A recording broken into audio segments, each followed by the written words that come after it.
This movie was always conflicting for me, but to my surprise, this time I found a lot to love. I went from having a sour time in the theater, remembering watching Civil War and enjoying that way more, to now having a bit of a deeper understanding of the story as I'm a little older now. Last thing I want to mention for this intro is that Hans Zimmer once again elevates this movie, this time with Junkie XL. Tina Guo, oh gosh. Her cello in Wonder Woman's theme makes you smile with the feeling of awe as she makes her entrance. Anyway, here are the things I noticed upon this rewatch and my thoughts scene by scene. So in the beginning of the movie, when Bruce is falling into the cave, I didn't realize that you can see him holding his mother's pearls. So this whole thing is basically a dream. He dreams of himself falling in the cave and then the bats lifting him up, saving him from the darkness, essentially. But you know, it's interesting, if this is a dream, why does Bruce want to emulate the bats? To punish himself to stay in the darkness? Like the bats come from the cave, they come from the darkness. Unless it's like the bats come from the cave, they come from the darkness, but they serve as a beacon of hope, of light, or they're bringing him towards the light. He could also recognize that they're tools of fear and not necessarily his savior. Thus, while the dream is beautiful in its message, it being a dream means that it is not real, but a lie. A beautiful lie. I find it poetic that Bruce's hate for Superman gets cemented right after Superman and Zod re-enter atmosphere, after destroying Bruce's satellite. Okay, so this is a key detail in the movie and it's blatantly shown to you. It's pretty obvious, but this is something that happens to me now where as I'm older, as I'm trying to eat healthier and stuff, exercise, whatever, keeping my brain healthier, using journals and stuff, I actually notice things in movies now. Before, when I was a teenager, I was so like stupid or something. I don't know what happened to me, where like I didn't notice that the kryptonite that Lex finds, the big kryptonite rock, not the small pieces, but the like huge rock that he finds in the Indian Ocean, is actually a byproduct of the world engine from Man of Steel, the one that Superman took down by himself. I guess the world engine, it was terraforming and it obviously didn't complete its task, but it probably like left kryptonite from what small amount of percentage of terraforming it actually accomplished. I didn't know. Ignorance is not the same as innocence, Miss Lane. You know, I feel like Darth Maul says this in like an episode of Clone Wars or something. I know it's like a common saying, but that's what I remember it from. Yeah, Jimmy Olsen working for the CIA. I mean, I don't have anything to add to that, So I just recently watched the Superman movie. I'm not gonna make a video on it because I don't know. I didn't really like catch too much. Maybe I'll do like a post, what I thought, but I want to review that like properly. When it comes to HBO Max, read the captions and stuff, I'll understand more of it. But basically, I thought that this scene where Lois is in the bathtub and Clark comes home and they talk about Superman's repercussions and his actions, I think it's really reminiscent of the movie that we just watched, where Lois is interviewing Clark. I thought it was very similar. They both have the same message. I think that Man of Steel does it a little bit better. A little bit more like mature, complex. Not that the scene in the Superman movie is bad. It's a younger Superman. He's more unsure of himself and stuff.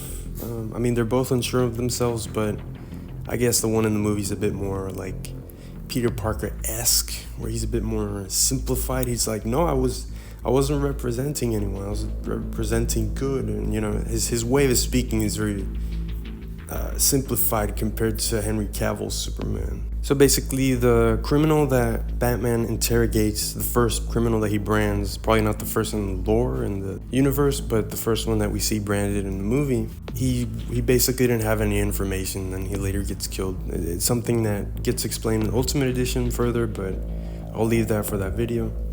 Basically, after he interrogates that guy, he tells Alfred that, he didn't know anything, but maybe this Anatoly guy, one of we later find out that it's Lex's lieutenants or whatever. This guy could know more. So it's interesting, the Bat brand, later on in the news, it said that the Bat brand is actually a death sentence, and anyone who has it later gets killed by other prisoners in prison. So I wonder, does Bruce know this? I mean, he probably does if it's in the news, but part of me was almost like, does he hope that they die? Like he does this, it's sort of like a Batman Begins moment where he's like, I'm not going to kill you directly, I'm not going to shoot you, I'm not going to injure you, I'm not going to snap your neck or anything like that. But I will brand you so that later on, you can die like the scum you are, but I'm not going to kill you directly, you know? His blood's not going to be on my hands like Pontius Pilate, you know? Because Bruce does kill later on, obviously he does kill with the freaking like heavy artillery he has on the Batmobile, and like the way he fights in the warehouse fight, even though he's redeemed, stuff like that, he still kills, but it's almost like he doesn't want to do it directly. So it's interesting, Wallace, the employee working for Wayne Tech that later has this like deep-seated hatred for Superman because he loses his legs, I didn't realize that he also lost his wife and his daughter. Like, I mean, I understood him a lot more. Not that losing your legs isn't like that bad, but losing your wife and daughter, it's like, wow, I really sympathize with this guy. Lex's father, yeah, so that's interesting. Lex, basically, his father made the company and he took over. I guess it's a small little, I guess it's just to explain why this Lex is younger, why he has hair, why he's a bit more whippier, I guess, faster on his feet. So, I don't know, I don't have a problem with Jesse as Lex.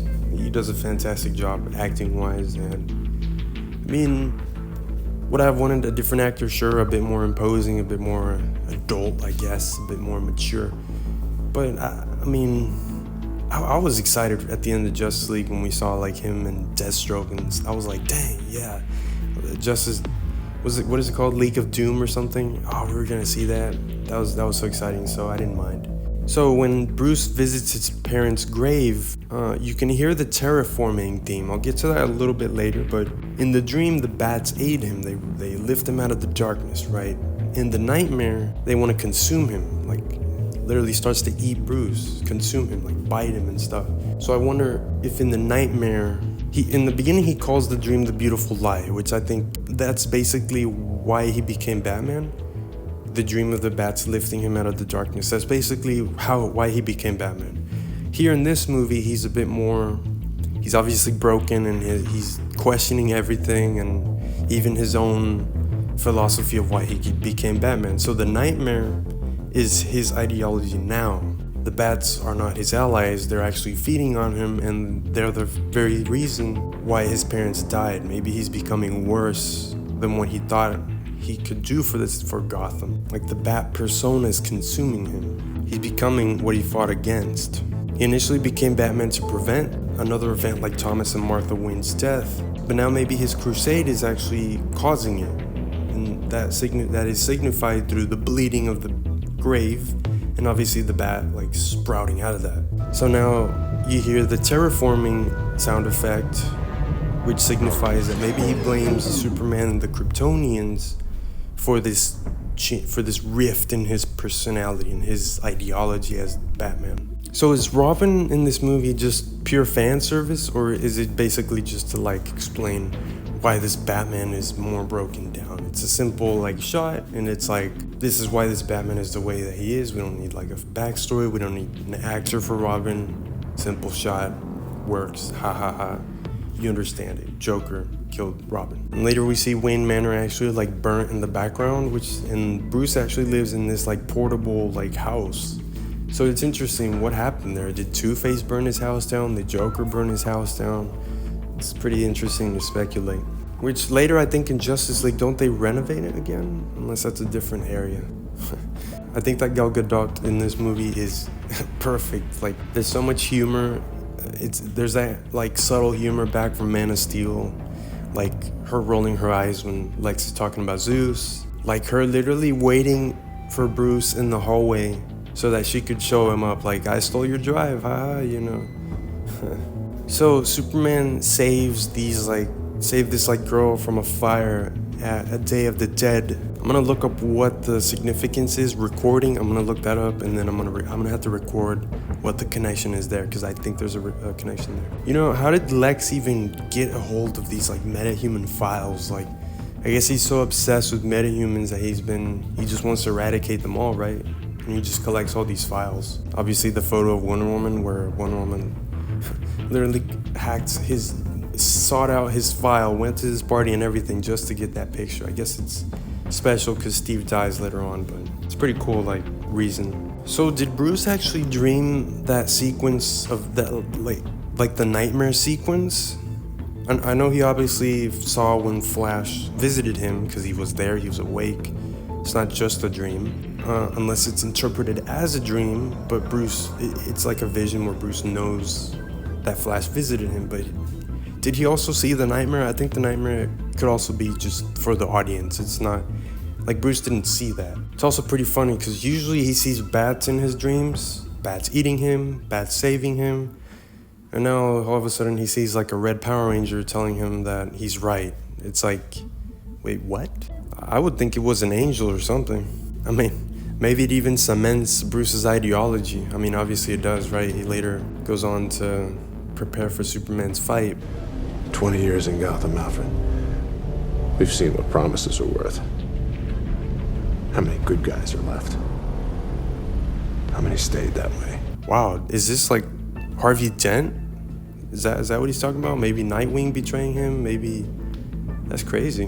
And again, another detail I missed out on is that Bruce was lying to Alfred the entire movie. He tells him that he's looking for a dirty bomb that's gonna go off in Gotham, and Alfred's like, all right, but it's actually just the kryptonite rock that Lex is transporting, and that's pretty much it, aboard the White Portuguese, which later he actually exports it from the ship, I guess just to bring it to his lab, but I guess they never really mentioned that, why Lex suddenly exported the kryptonite. I find it curious how Bruce retorts about Superman and all the destruction he caused when he also wreaks havoc and destruction on the streets with his car. This highlights how deep in it Bruce is and how hypocritical he actually is. So this is another plot point that I missed out on previously, the checks that the Wayne employee, the guy that works for Bruce Wayne, that lost his legs, he was getting checks.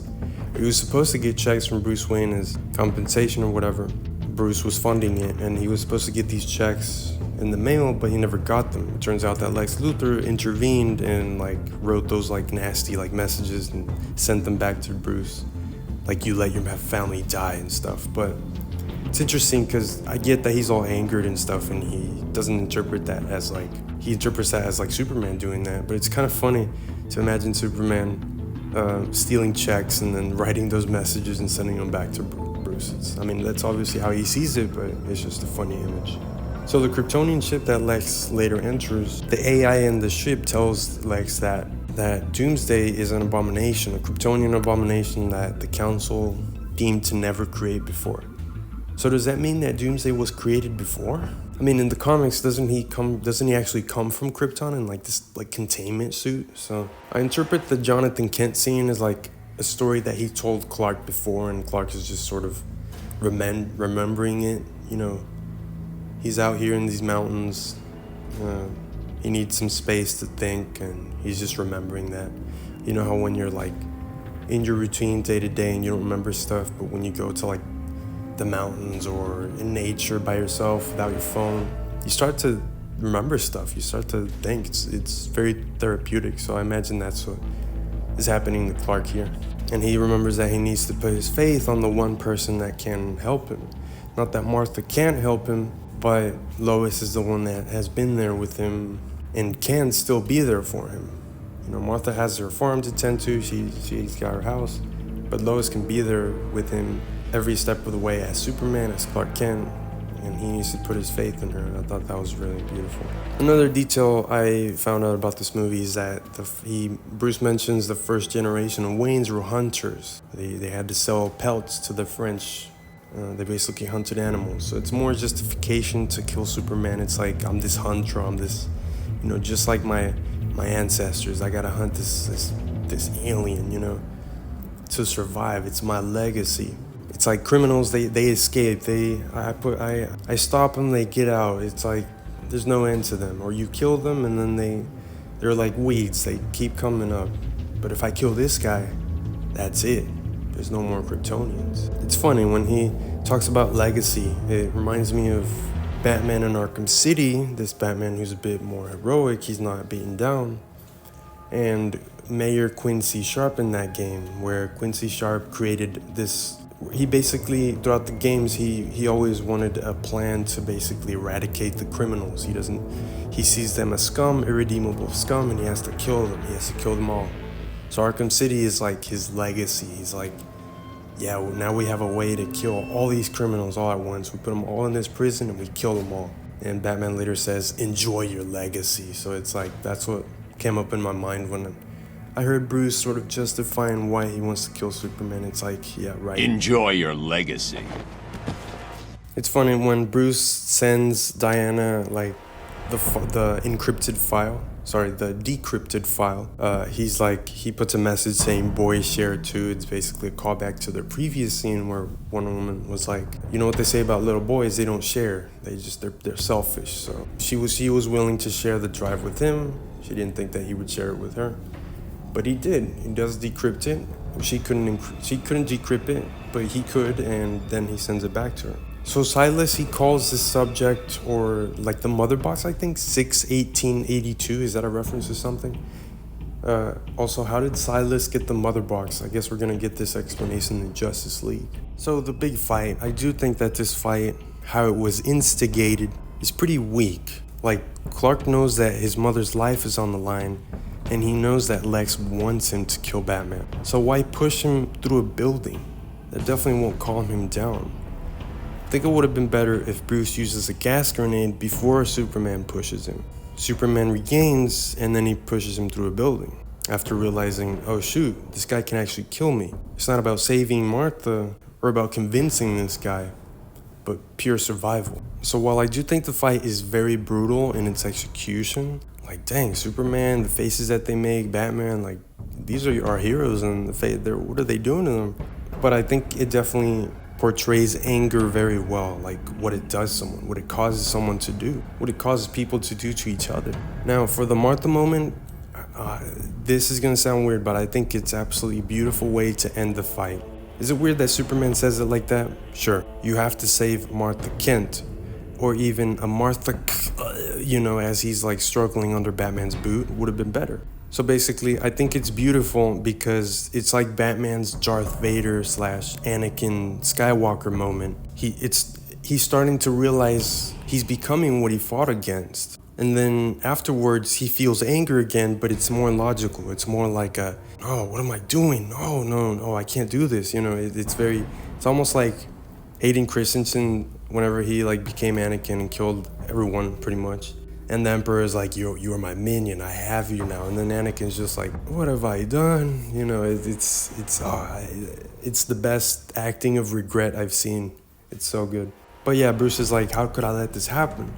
How could I be so blind as a bat? It's a brilliant scene, but it's a shame that this is the first time we see Batman and Superman on screen together. Like, it's a good scene, it's really good, but it's also a shame because it's like, dang, this is the first time they're seeing each other and they're just beating each other. I mean, the third act saves it, but it's pretty short-lived. So now for the Batman warehouse fight. This is the greatest Batman fight of all time, and one of the greatest fights in a comic book movie. I never forget that shot of Batman running, like watching the trailer and then seeing that shot of Batman running and like smashing that dude on the crate. It's like, what? This is literally like Batman from the Arkham games when we're finally getting, it's no more stiff Bale, no offense to Bale, he captured the spirit of Batman perfectly, but this is like Batman moving like he did in the freaking Arkham games where he can fly across a room and send like 3 thugs flying and like gadgets and oh man, it's like, really? This is, dude, I can't wait for the future of Batman. And then Battinson happened, we didn't get more of that, but this fight is amazing. It's interesting, even though Bruce is now redeemed, his anger's gone, he still has no problem killing. Now, at first, initially, I didn't have a problem with him not killing.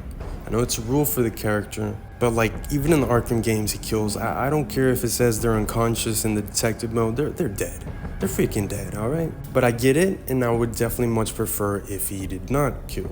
Like, Bruce is already in this dark, vile city. He wears a black suit with these demonic horns. So why should he add to that darkness by killing criminals, killing people, humans? Part of what makes Batman great is his goodness. How despite being surrounded by madness, he, along with Gordon, can rally the good left in Gotham City and use it for a force for justice, true justice. So I like Swanwick worrying about Superman being a casualty in the government's nuke.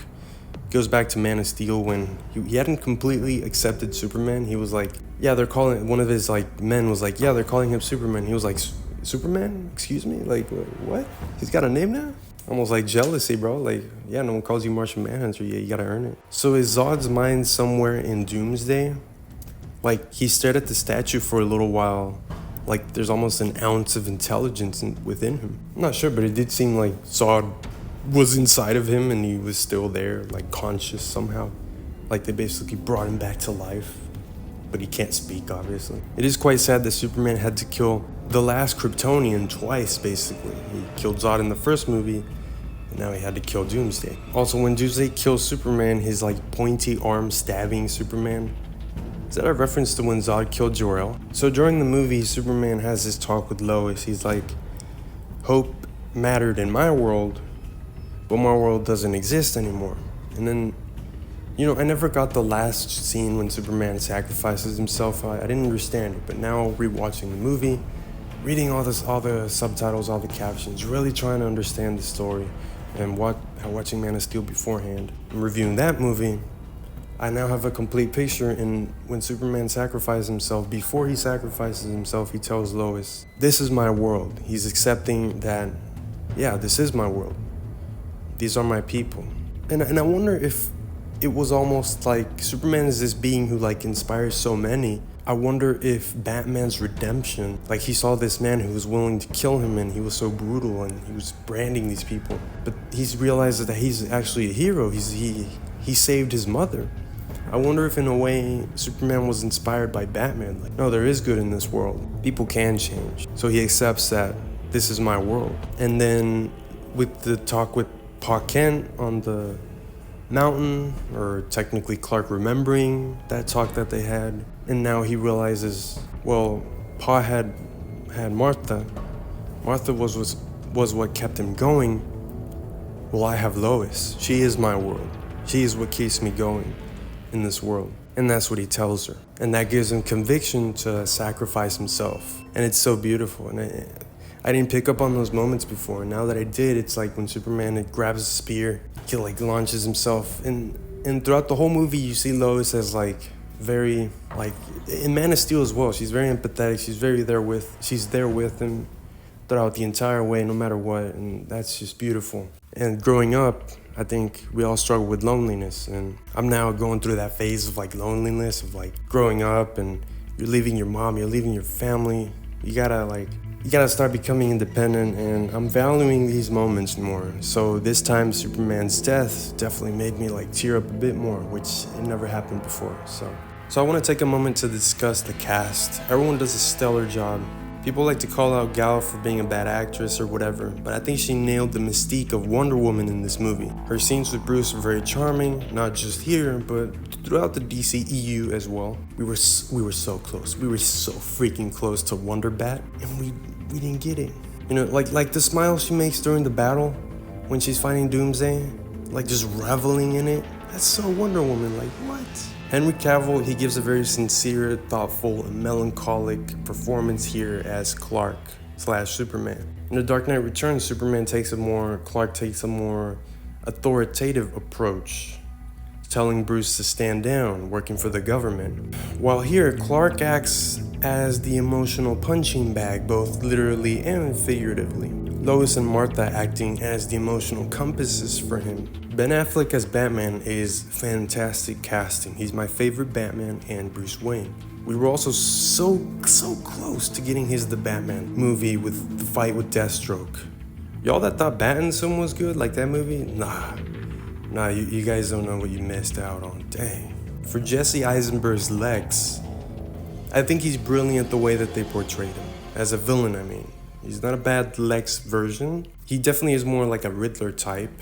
And he even has a similar backstory with his father beating him and berating him for incorrect answers. Like, recently I was listening to the Riddler tapes in Arkham Asylum, which I never did. And Riddler talked about how his father would beat him and call him stupid when he was right, basically gaslighting him. Well, it's funny because Lex even literally gives Superman a riddle.